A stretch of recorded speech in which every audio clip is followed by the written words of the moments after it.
नमस्कार भक्तों, अगर आप कामदा एकादशी की पूजा विधि विस्तार से जानना चाहते हैं तो हमने अपने पिछले वीडियो में पूजा कैसे करनी है, क्या सामग्री चाहिए और व्रत कैसे रखें, यह सब विस्तार से बताया है। आप उस वीडियो को भी जरूर देख लीजिए ताकि आप सही विधि से पूजा कर सकें।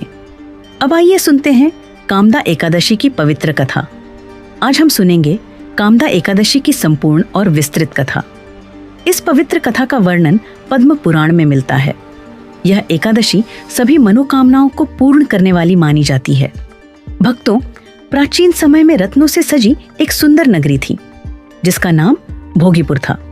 इस नगरी पर राजा पुंडरीक का शासन था। यह राजा बहुत पराक्रमी और न्यायप्रिय था। उसके राज्य में देवता, गंधर्व, किन्नर और अप्सराएं निवास करते थे।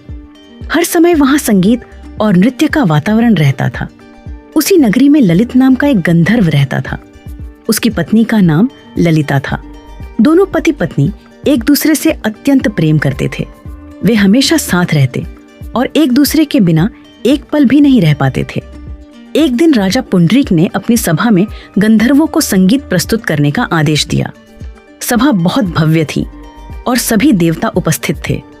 ललित भी वहां गा रहा था, लेकिन उसका मन अपनी पत्नी की याद में डूबा हुआ था। इसी कारण उसका स्वर बिगड़ गया और वह सही ढंग से गायन नहीं कर पाया। सभा में उपस्थित एक नाग ने यह बात राजा को बता दी कि ललित ध्यान से गायन नहीं कर रहा है। यह सुनकर राजा पुंडरीक क्रोधित हो गए। उन्होंने तुरंत ललित को श्राप दे दिया कि वह राक्षस बन जाए। राजा के श्राप के प्रभाव से ललित तुरंत भयानक राक्षस बन गया। उसका शरीर विशाल और डरावना हो गया। वह जंगलों में भटकने लगा और अत्यंत कष्ट झेलने लगा। जब ललिता को यह बात पता चली तो वह अत्यंत दुखी हुई। उसने अपने पति को श्राप से मुक्त कराने का संकल्प लिया। वह जंगल जंगल भटकती रही और कई ऋषियों से सहायता मांगती रही। कई दिनों बाद वह एक महान ऋषि के आश्रम में पहुंची।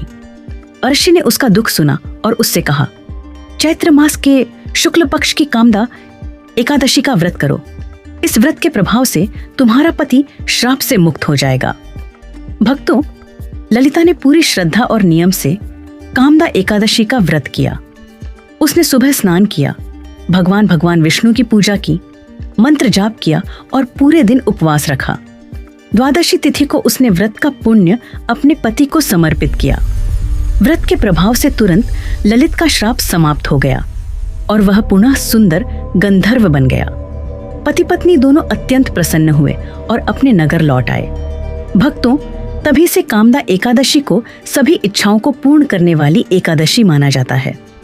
जो भी भक्त इस दिन श्रद्धा से व्रत करता है, उसके जीवन से दुख दूर होते हैं और सुख समृद्धि आती है। अगर आपको यह कथा पसंद आई हो तो वीडियो को लाइक करें, शेयर करें और चैनल को सब्सक्राइब जरूर करें।